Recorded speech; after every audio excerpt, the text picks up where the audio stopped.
सभी को हर हर महादेव, श्री शिवाय नमस्तुभ्यम। नमस्कार, स्वागत है आप सबका हमारे चैनल सत्य सनातन ज्ञान में। आइए जानते हैं अहोई अष्टमी के दिन किस कथा का पाठ करें। माँ पार्वती की बरसेगी आपके ऊपर कृपा। इस साल अहोई अष्टमी का व्रत 13 अक्टूबर को मनाया जा रहा है। इस दिन माताएं अपने बच्चों की लंबी उम्र के लिए बिना पानी पिए उपवास रखती हैं। शाम के समय तारे निकलने पर अहोई माता की पूजा की जाती है। कई स्थानों पर तारे निकलने के बाद ही माता की आराधना शुरू होती है। पूजा से पहले स्थान को स्वच्छ किया जाता है, चौक बनाया जाता है और जल से भरा कलश चौकी पर रखकर विधि विधान से पूजा की जाती है। अंत में अहोई माता की कथा सुनने के बाद यह प्रार्थना की जाती है कि जैसे माता ने संतान की रक्षा की, वैसे ही सभी बच्चों की रक्षा करे और उन्हें सुखी रखे। कौन है अहोई माता? सभी को अहोई अष्टमी की बहुत बहुत शुभकामनाएं। अहोई माता माँ पार्वती का स्वरूप है, जो संतानों की रक्षक देवी है। इस दिन महिलाएं अपनी संतान की दीर्घायु, सुख और समृद्धि के लिए अहोई माता की श्रद्धा पूर्वक पूजा अर्चना करती हैं और निर्जला व्रत रखती हैं। आइए अब सुनेंगे अहोई अष्टमी की पौराणिक व्रत कथा। प्राचीन काल में एक साहूकार था, जिसके 7 बेटे और 7 बहुएं थी। इस साहूकार की एक बेटी भी थी, जो दीपावली के अवसर पर ससुराल से मायके आई थी। दीपावली पर घर को लीपने के लिए 7 बहुएं मिट्टी लाने जंगल में गई, तो ननद भी उनके साथ जंगल की ओर चल पड़ी। साहूकार की बेटी जहां से मिट्टी ले रही थी, उसी स्थान पर स्याहू शाही अपने 7 बेटों से के साथ रहती थी। मिट्टी खोदते हुए गलती से साहूकार की बेटी की खुरपी से स्याहू का एक बच्चा मर गया। स्याहू इस पर क्रोधित होकर बोली, मैं तुम्हारी कोख बांधूंगी। स्याहू की यह बात सुनकर साहूकार की बेटी अपनी 7 भाभियों से एक एक करके विनती करती है कि वह उसके बदले अपनी कोख बंधवा ले। सबसे छोटी भाभी ननद के बदले अपनी कोख बंधवाने के लिए तैयार हो जाती है। इसके बाद छोटी भाभी के जो भी बच्चे थे, वह सभी 7 दिन बाद मर जाते हैं। 7 पुत्रों की इस प्रकार मृत्यु होने के बाद उसने पंडित को बुलवाकर इसका कारण पूछा।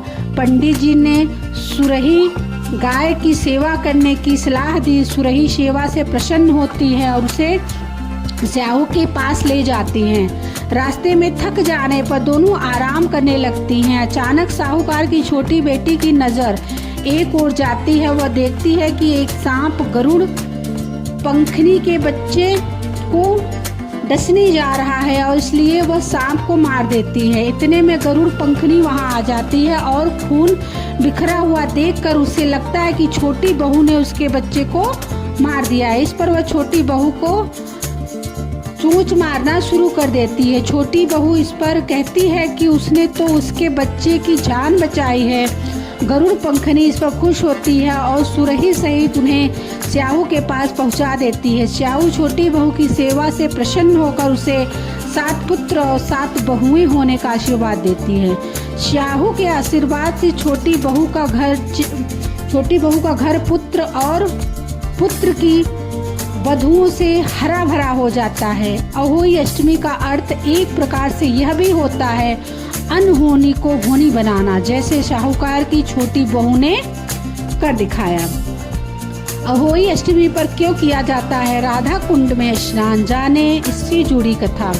अहोई अष्टमी के दिन राधा कुंड की पूजा का विशेष महत्व होता है। जब देश भर से हजारों श्रद्धालु यहाँ का स्नान और आराधना करते हैं। यह कुंड धार्मिक आस्था का केंद्र माना जाता है और यहाँ स्नान करने से मनोकामनाएं पूर्ण होती हैं।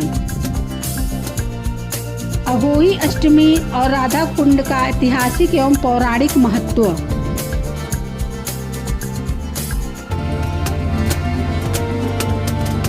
राधा कुंड और श्याम कुंड का संबंध एक महत्वपूर्ण पौराणिक कथा से जुड़ा है। प्राचीन समय में यह क्षेत्र अरिष्ट वन के नाम से जाना जाता था, जहाँ एक अत्यंत शक्तिशाली राक्षस अरिष्टासुर का आतंक फैला हुआ था।